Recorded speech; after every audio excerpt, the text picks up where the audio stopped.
अस्सलामुअलैकुम। ICC T20 cricket world cup में सनसनीखेज मुकाबले ऑस्ट्रेलिया के मुख्तलिफ ग्राउंड्स में जारी हैं। आज खेले गए वाहिद मैच में न्यूजीलैंड ने श्रीलंका को 65 रन से हराकर सेमीफाइनल के लिए राह हमवार कर ली है। पाकिस्तान टीम अपना अगला और अहम मैच कल नेदरलैंड्स के खिलाफ पर्थ में खेलेगी। वर्ल्ड कप और उससे जुड़ी मजीद खबरों पर तबसरा भी करेंगे।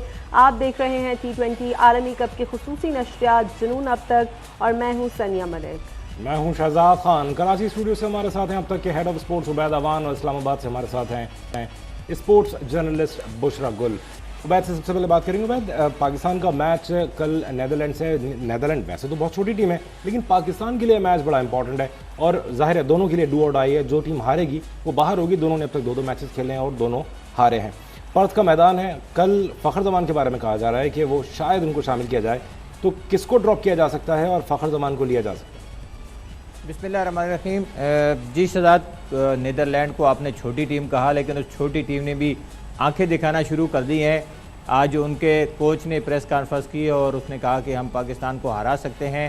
अभी आपको याद होगा एशिया कप से पहले पाकिस्तान ने नीदरलैंड का दौरा किया था और वहाँ पर 3 वनडे मैचेस खेले गए थे। अगरचे तीनों पाकिस्तान ने जीते थे, लेकिन लगता है कि वहाँ से कुछ कमज़ोरियाँ जो है वो ऐसी पकड़ ली हैं नीदरलैंड ने।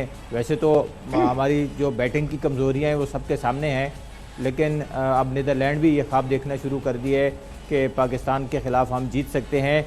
जहाँ तक आपने बात की है फ़खर जमान की, तो बिल्कुल इत्तलात ये हैं कि फ़खर जमान ने बैटिंग प्रैक्टिस शुरू कर दी है और वो फिट हो गए हैं। लेकिन अब मुझे ये समझ नहीं आ रहा कि फ़खर जमान को किसकी जगह खिलाएँगे, अगर और क्यों खिलाएँगे, क्योंकि फ़खर जमान एक तवील अरसे से इंजरी कैरी करते हुए आ रहे हैं और वो किसी किस्म की प्रैक्टिस में नहीं है। ना उन्होंने कोई मैच खेला है। बैटिंग प्रैक्टिस भी उन्होंने कल के जो हमारा प्रैक्टिस सेशन था उसके अंदर उन्होंने प्रैक्टिस ज़रूर की है, लेकिन वो प्रैक्टिस मेरे ख्याल में तो इतनी इस काबिल नहीं कि उसको डायरेक्ट आकर आप मैच खिला दें। ना उसकी फॉर्म का पता है, ना उसकी फ़िटनेस का अभी तक कोई मुकम्मल तौर पर आइडिया है। फिर अगर उन्हें नंबर 3 पर खिलाते हैं तो फिर आपको शान मसूद को बिठाना होगा, और शान मसूद अब तक वो वाहिद बैट्समैन है जो रन्स कर रहा है और विकेट पर रुक रहा है। तो अगर उसको बिठा देंगे तो फिर फ़खर भी ना चला तो फिर क्या होगा। ओपनर हमारे वैसे नहीं चल रहे, मिडल ऑर्डर हमारा वैसे नहीं चल रहा। फ़खर शान मसूद को भी बिठा देंगे तो फिर हमारी बैटिंग तो वैसे ही ख़त्म हो गई। दूसरा ये कि एक ऑप्शन हैदर अली का हो सकता है कि हैदर अली को बिठाकर फ़खर जमान को खिला लें। अगर फिर फ़खर जमान आएगा तो नंबर 3 और 4 पर कौन होगा? क्या फ़खर नंबर 3 पर खेलेंगे तो शान को आप नंबर 4 पर भेज देंगे, फिर उसका एक नंबर जो है वो डिस्टर्ब कर देंगे। वो पहले ही एज ओपनर सारा कैरियर खेलता आया है और आपने उसको नंबर 3 पे भेजा। इंग्लैंड के ख़िलाफ़ हमने उसको नंबर 4 पे खिलाया, वर्ल्ड कप में नंबर 3 पे ले आए, अब फिर उसको नंबर 4 पे ले आएंगे।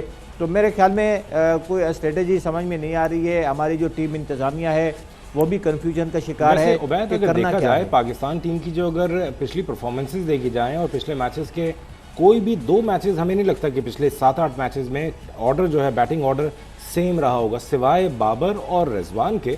बाकी लोग तो वो हैं। दूसरी बात यह कि अगर हैदर अली जितनी तवज्जो अगर देनी है तो हैदर अली चंद बॉलें खेलते हैं, इतनी बॉलें तो फ़खर जमान भी खेल ही लेंगे अगर उनको 5वें पे खिला दिया जाए। क्या ख्याल? बिल्कुल आपने सही कहा कि यहाँ किसी भी बैट्समैन का सिवाय ओपनर्स के कोई भी नंबर जो है वो फिक्स नहीं है। ओपनिंग पे हम देखें तो बाबर और रिजवान की जगह पक्की है, उसके अलावा कोई भी नंबर आप उठाकर देख लें, किसी का नंबर कोई नहीं है। ना किसी को फिट होने की या अपने नंबर पे फिक्स होने की कोई वक्त दिया गया है। अगर आप हैदर को देखें, हैदर ने अपना कैरियर जो है डोमेस्टिक में वो एज ओपनर खेला है, PSL में वो एज ए ओपनर खेलते हैं। इसके अलावा अगर आप देखें शादाब खान की बात करें या नवाज़ की बात करें, वो 6-7वें नंबर के प्लेयर हैं और उनको हम 4-5वें नंबर पर भेज देते हैं। इसी तरह अगर आप देखें रिजवान ने अपना कैरियर जो है वो मिडल ऑर्डर से शुरू किया था, लेकिन उसको ओपनर फिक्स कर दिया। तो कोई हमें ये लग रहा है कि किसी को सेट होने की परमिशन दी ही नहीं जा रही और किसी को वक्त दिया ही नहीं जा रहा कि वो अपना कोई नंबर सेट कर सके। और शायद यही वजह है कि अब तक हमारा मिडल ऑर्डर बैटिंग जो है वो अपनी जगह नहीं बना सका, अपनी जगह पे कोई सेट नहीं हो सका। कभी हम अब्दुल्ला शफीक को खिलाते हैं, कभी हम साहिबजादा फरहान को ले आते हैं, कभी हम हैदर अली को वापस ले आते हैं, कभी आसिफ अली आ जाते हैं, कभी इफ्तिखार को ले आते हैं। तो यहाँ पर कोई पॉलिसी जो है वो एक चल नहीं रही है, ना किसी को कोई नंबर जो है वो फिक्स करने दिया जा रहा है, और यही वजह है कि पाकिस्तान की बैटिंग जो है वो नहीं चल कर दे रही। ठीक है बुशरा, आप क्या समझती हैं पाकिस्तान के लिए नीदरलैंड से जीतना कितना ज़रूरी है और क्या स्ट्रैटेजी होनी चाहिए ताकि इस बात को यकीनी बनाया जा सके कि पाकिस्तान को फतह मिले? देखें जी, जहाँ तक आपने जीत की बात की कि जीत कितनी ज़रूरी है, तो नो डाउट ना सिर्फ हमारे लिए ये जीत ज़रूरी है बल्कि अब हमारी नज़रें बाकी टीमों पर भी हैं कि कौन सी टीम अगर लूज़ करती है या कौन सी टीम अगर जीतती है तो वो हमारे लिए कितना फ़ायदेमंद होता है। अब हम जो है वो अगर मगर की भी सिचुएशन में चले गए हैं जो कि एम्बैरेसिंग सिचुएशन है पाकिस्तानी टीम के लिए, जो कि बहुत ज़्यादा सराहा जाता था कि पाकिस्तानी टीम के प्लेयर इस तरीके से परफॉर्म कर रहे हैं, पाकिस्तानी टीम अनएक्सपेक्टेड टीम है, बहुत ज़्यादा इनको अप्रिशिएट भी किया जा रहा था, लेकिन इतना डाउन हो जाना पाकिस्तानी टीम का समझ से बाहर है। आप अगर चेजिंग की तरफ जाते हैं तो आपके मसाइल उसी तरह से हैं, चेजिंग में आप ज़ीरो हैं। इसके अलावा अगर डिफेंडिंग में आप जाते हैं तो डिफेंडिंग में आपके बॉलर्स आपको शुरू में काम करके देते हैं और जो एंड में डेप्थ जो ओवर आता है वहाँ पर आप आके साइकोलॉजिकल मार खा जाते हैं। ये गलतियाँ ऐसी हैं, चाहे बैटिंग हो, चाहे फील्डिंग हो, चाहे टेम्परामेंट की बात हो, ये चीज़ें ऐसी हैं कि जो हम काफ़ी अरसे से देख रहे हैं। इन पर अगर अभी तक काम नहीं हो सका है तो मेरे ख्याल में जब तक इन चीज़ों पर काम नहीं होगा तब तक पाकिस्तानी टीम की परफॉर्मेंस बेहतर नहीं होगी। जिम्बाब्वे की टीम को मैं हैरान हूँ कि मैं बहुत से लोगों के कमेंट्स को देखा है, पढ़ा है, सुना है कल की जीत के बाद, जिम्बाब्वे की जीत के बाद, कि कहते हैं कि जिम्बाब्वे जैसी टीम से पाकिस्तान हार गया। क्या मतलब कि जिम्बाब्वे जैसी टीम से उन्होंने प्ले अच्छा किया है, उनकी गेम बहुत ज़बरदस्त है। आप अपनी परफॉर्मेंस को देखें, अपनी टीम की परफॉर्मेंस को देखें कि उन्होंने क्या परफॉर्म किया है। किसी दूसरी टीम को आप इस तरीके से तनकीद मत करें या उन पे तंज मत करें कि वो टीम ऐसी थी और आप उनसे हार गए और वो क्यों। आप लोग अपनी परफॉर्मेंस पे आप नुक्ताचीनी कर सकते हैं, लेकिन एक प्रोफेशनल जो है वो वे को इस्तेमाल करें और किसी दूसरी टीम को इतना कमज़ोर मत समझे। इस वर्ल्ड कप में ये साबित हो गया है। बहरहाल नीदरलैंड की जहाँ तक बात है, नो डाउट ग्रुप स्टेजेस के मैच खेलकर यहाँ तक ये टीमें पहुँची हैं और अपनी परफॉर्मेंस पर पहुँची है और इनकी परफॉर्मेंस ने हमें खुश किया है। तो ये सबक है हमारी टीम के लिए भी कि वो अब जो है वो अभी भी अगर संभल सकती है, तो अगर आप सेमीफाइनल में नहीं भी जाते हैं तब भी किसी प्लेयर को ये कम से कम ऐसी कोई परफॉर्मेंस होनी चाहिए कि अगर आपकी वापसी की टिकट भी होती है तो कम से कम आप अपने शायकीन को जो है वो खुश करके आएँ किसी एक परफॉर्मेंस से। ठीक है, टीम की सिलेक्शन पर भी काफ़ी सवालात उठ रहे हैं। साबिक कप्तान वसीम अकरम ने भी कहा है कि बाबर आजम ने ऐसी टीम सिलेक्शन के लिए फ़ाइट नहीं की जो वर्ल्ड कप जीतने की सलाहियत रखती हो। इस पर भी मजीद गुफ्तगू का सिलसिला आगे बढ़ाएंगे। यहाँ वक्त हुआ है एक ब्रेक का। अब तक में एक बार फिर आपको खुशामदीद कहेंगे। हमारे पैनलिस्ट हमारे साथ मौजूद हैं उबैद और बुशरा। उबैद, ब्रेक से पहले बात हो रही थी टीम की सिलेक्शन पर काफ़ी सवालात उठ रहे हैं। साबिक कप्तान ने भी कहा है वसीम अकरम ने कि बाबर आजम ने ऐसी टीम सिलेक्शन के लिए फ़ाइट नहीं की जो वर्ल्ड कप जीतने की सलाहियत रखती हो, बल्कि यारी दोस्तियों को तरजीह दी जा रही है। बिल्कुल सनिया, ऐसे ही लग रहा है। और जिस तरह की सिचुएशन है टीम की, तो हमें ऐसे प्लेयर बहुत कम नज़र आ रहे हैं जो कि टीम को जितवाने की सलाहियत रखते हों। अगर मिडल ऑर्डर की बात की जाए तो जैसे शोएब मलिक के ऊपर काफ़ी बात हुई कि उन्हें टीम में होना चाहिए था, लेकिन यहाँ हमें वो प्लेयर नज़र आ रहे हैं टीम के अंदर जो कि एवरेज परफॉर्मेंस के साथ टीम में सिलेक्ट हुए हैं और उनकी एवरेज परफॉर्मेंस जो है वो एवरेज रिज़ल्ट दे रही है, बल्कि उससे भी ख़राब रिज़ल्ट दे रही है। अगर देखा जाए परफॉर्मेंस साउथ अफ्रीका के अंदर किस तरह की परफॉर्मेंस चाहिए होती है, किस तरह के प्लेयर चाहिए होते हैं, ऑस्ट्रेलिया में आपको कैसे प्लेयर चाहिए, यूएई में अगर आप खेल रहे हैं, पाकिस्तान में खेल रहे हैं तो कैसे प्लेयर चाहिए, लेकिन जो प्लेयर हमें ऑस्ट्रेलिया में चाहिए थे वो टीम के साथ नहीं है। वहाँ हमें ज़रूरत थी शोएब मलिक की, वहाँ हमें ज़रूरत थी हफीज़ की, वहाँ हमें ज़रूरत थी कुछ तजर्बाकार और कुछ नए प्लेयर्स को मिलाकर टीम बनाने की, जो कि नहीं हुई। तमाम यंगस्टर जो हैं वो टीम के अंदर हैं। अगर हैदर अली को देखें, उसके पास कोई एक्सपीरियंस नहीं है।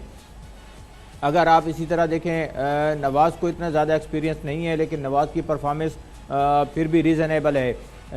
अगर परफॉर्मेंस के ऊपर बात की जाए, आसिफ अली की परफॉर्मेंस नहीं है लेकिन वो टीम में सिलेक्ट हुए।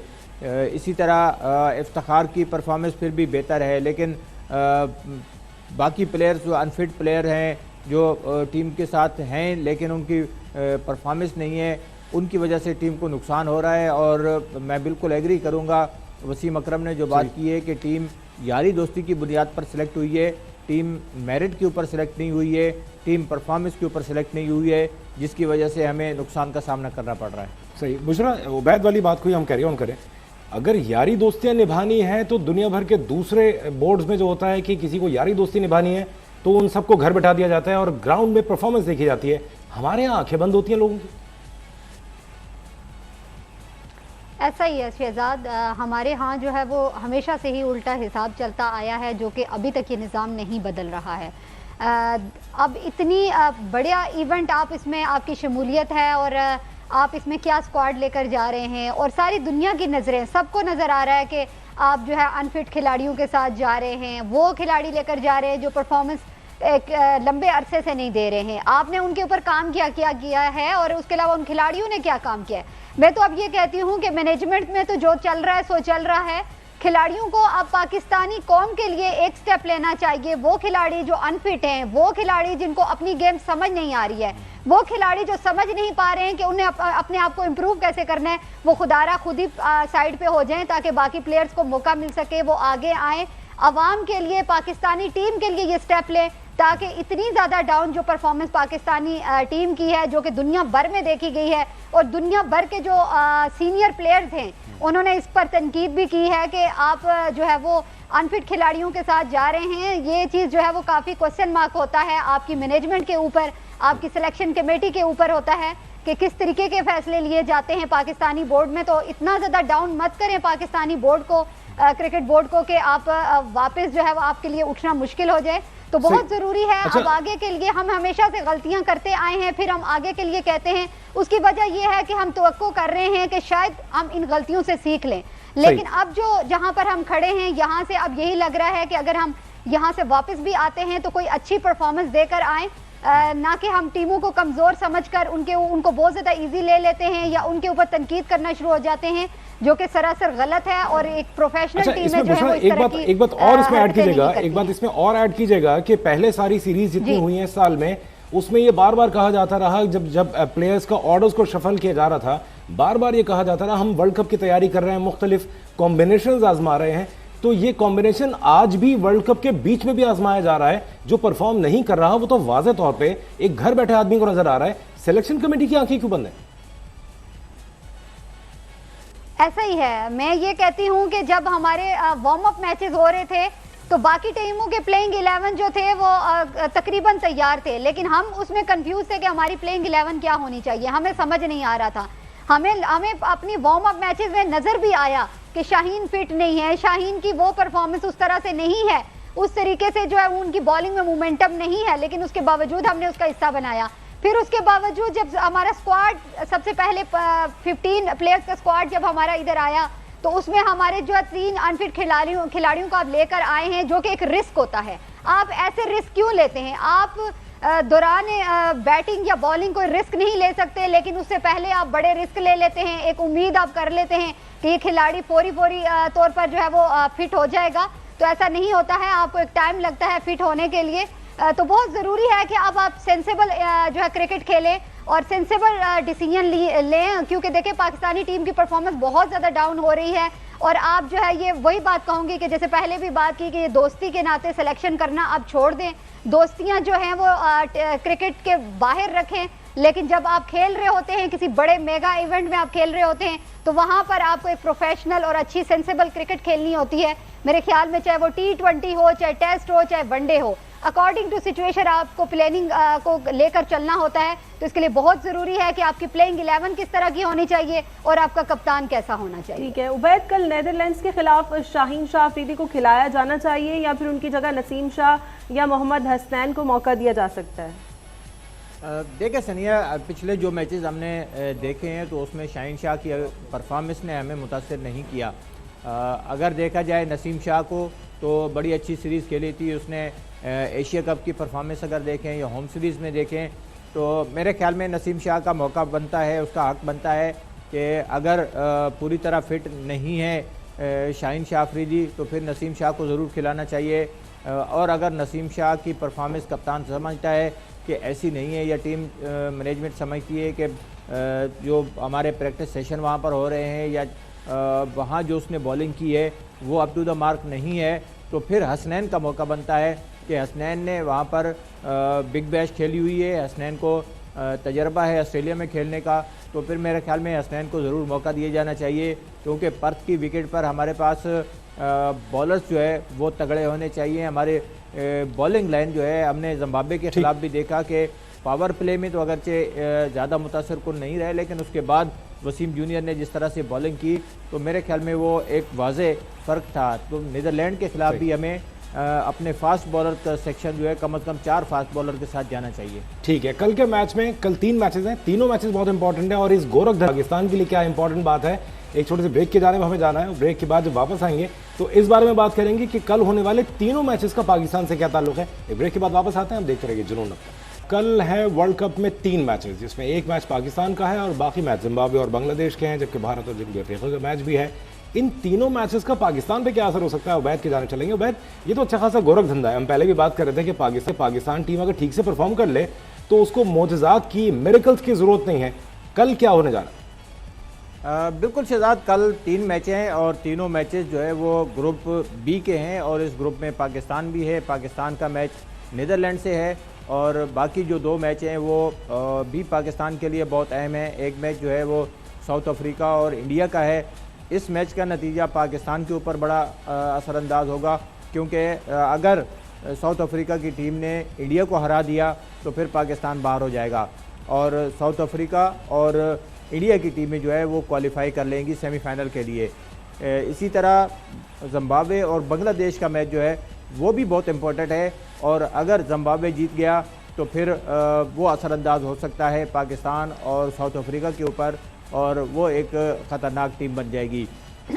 तो दोनों मैचेस जो हैं वो अगर पाकिस्तान के जो पाकिस्तान चाहता है कि ये नतीजा आए, अगर ऐसा नहीं आया तो फिर पाकिस्तान की टीम के लिए बहुत ज़्यादा मुश्किलात होंगी और उससे पहले पाकिस्तान को अपना मैच जो है नीदरलैंड से वो जीतना होगा और अच्छे मार्जिन से जीतना होगा। अच्छा, यानी इसका मतलब है कि Ubaid, sorry to cut you here, आधी कौम जो है वो पाकिस्तान की जीत के लिए दुआ मांगे और बाकी लोग जो हैं वो इंडिया की जीत की और बांग्लादेश की जीत की दुआ मांगे, ऐसे ही?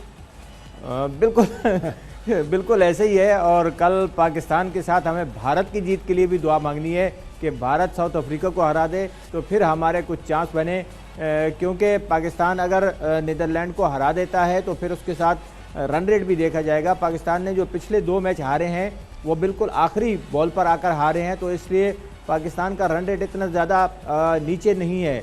अगर पाकिस्तान थोड़ा सा बेहतर अंदाज में फिनिश करता है नीदरलैंड के खिलाफ तो रन रेट पाकिस्तान का बेहतर हो जाएगा, लेकिन पॉइंट्स की भी ज़रूरत है और पाकिस्तान को फिर अगले दोनों मैचेस जीतने हैं। पाकिस्तान को साउथ अफ्रीका को भी हराना है और फिर जो आखिरी मैच है बांग्लादेश से हमने वो भी जीतना है। साउथ अफ्रीका के साथ हमारा जो मैच है वो सिडनी में है, तो मेरे ख्याल में वहाँ पर पाकिस्तान के चांसेस ज़्यादा हो सकते हैं, क्योंकि वहाँ पर स्पिनर्स जो है वो अहम किरदार होगा। तो पाकिस्तान के पास अच्छे स्पिनर्स हैं और साउथ अफ्रीका की टीम स्पिनर्स के ऊपर थोड़ा कमज़ोर है, तो स्पिनर्स के ज़रिए हम साउथ अफ्रीका को वहाँ पर पकड़ सकते हैं।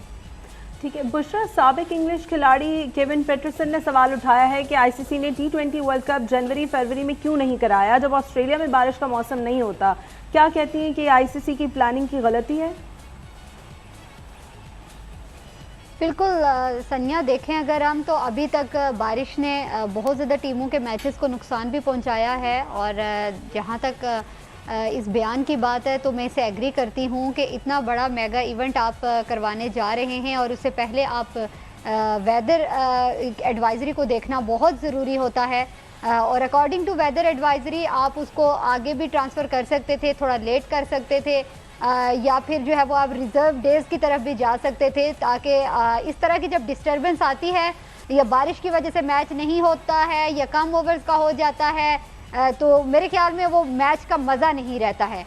तो ये सारा जो ये इतना बड़ा इवेंट है जिसको ख़ास तौर पर देखा जाता है, जो क्रिकेट के शायकीन हैं वो इस बहुत ज़्यादा पसंद करते हैं, तो इस तरह की जब सिचुएशन आती है तो बहुत ज़्यादा डिसाइड भी होते हैं क्योंकि हम टीमों की परफॉर्मेंस देखना चाहते हैं, ना कि वो पॉइंट उनको मिल जाए और वो उस तरीके से वो आगे बढ़ें। बहुत सी टीमें ऐसी हैं जो एक मैच लूज़ करती हैं तो दूसरे मैच में वो अपनी गलतियों से सीख कर कम बैक भी करती हैं, लेकिन जब ये सिचुएशन आ जाती है तो फिर वो पॉइंट्स के ऊपर बात चली जाती है। तो ये चीज़ें नहीं होनी चाहिए। मैंने पहले भी मिसाल दी थी कि जैसे पिछले वर्ल्ड कप की बात की थी कि कोविड की वजह से वो लेट हो गया था, तो ये एक सिचुएशन थी कि अब भी आपको कम से कम हर जो बड़ा आप इवेंट करवाने जा रहे हैं उससे पहले आप वेदर एडवाइजरी को ज़रूर देख लें ताकि उसके मुताबिक जो मैचेस का सिलसिला है वो चल सके। ठीक है, ग्रुप ए में न्यूजीलैंड की टीम 3 मैचों में 5 पॉइंट्स के साथ सबसे आगे है और सेमीफाइनल की सबसे मजबूत उम्मीदवार बन गई है। इस पर मजीद गुफ्तगू के सिलसिले को आगे बढ़ाएंगे। यहाँ वक्त हुआ है एक ब्रेक पे, रहिए जुनून अब तक। अब तक में एक बार फिर खुशामदीद। हमारे पैनलिस्ट हमारे साथ मौजूद हैं उबैद और बुशरा। उबैद, ग्रुप ए में न्यूजीलैंड की टीम 3 मैचों में 5 पॉइंट्स के साथ सबसे आगे है और सेमीफाइनल की सबसे मजबूत उम्मीदवार बन गई है। ग्रुप ए से दूसरी कौन सी टीम सेमीफाइनल में जगह बना सकती है?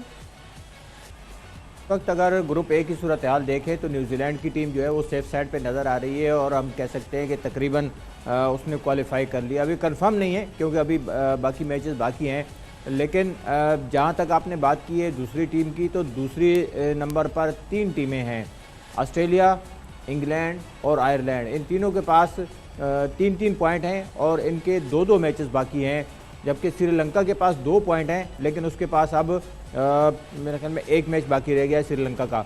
तो श्रीलंका के लिए तो चांसेस जो है वो बहुत कम है, लेकिन ऑस्ट्रेलिया, इंग्लैंड और आयरलैंड में से कोई एक टीम जो है वो जा सकती है। इस वक्त चांसेस उनके पास मौजूद हैं।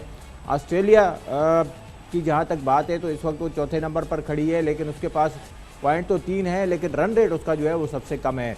तो रन रेट के लिहाज से अगर देखा जाए तो इस वक्त आयरलैंड जो है वो न्यूजीलैंड के बाद दूसरे नंबर पर है और फिर तीसरा नंबर इंग्लैंड का है।